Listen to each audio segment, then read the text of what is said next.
Football season in full swing, and that means sports betting is ramping up, but the amount being wagered and the revenue for the state is already much higher than anticipated. Today, the state announced more than $3 billion has been wagered here since sports betting was legalized in Colorado. Jeff Todd live at Mile High tonight. And Jeff, these astronomical numbers were coming in even before the NFL season started. Jim, it's remarkable. $212 million in August before the Broncos' regular season even started. Experts say that this is a sign that Colorado has a healthy market. Critics say we are being overrun by sports books, but this is bringing in needed revenue to the state.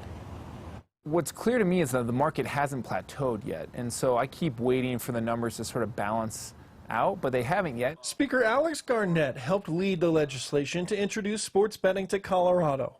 While money has poured into the state as wagers, Colorado's position at the front of the emerging industry has brought other benefits. Over 1,000 jobs because of a couple of the companies that have moved here and decided to open up shop here in Colorado. And so for the most part, I think Coloradans should feel good about where this is at. But the wagers also mean tax revenue. And while the state has seen a huge increase, up to $200 million in bets just last month, the numbers should climb even more. The next 4 months are going to be astronomical, and I think what is going to add to that is the excitement over the Denver Broncos starting 3-0. This is just the beginning of what is going to happen in Colorado, but also across the country. Ian St. Clair analyzes the sports betting industry for the website playcolorado.com.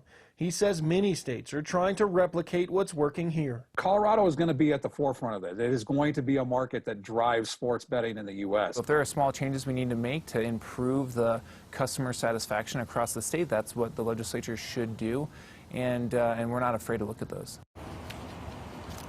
The state has brought in $10 million in tax money that has really, a lot of that has gone to water projects.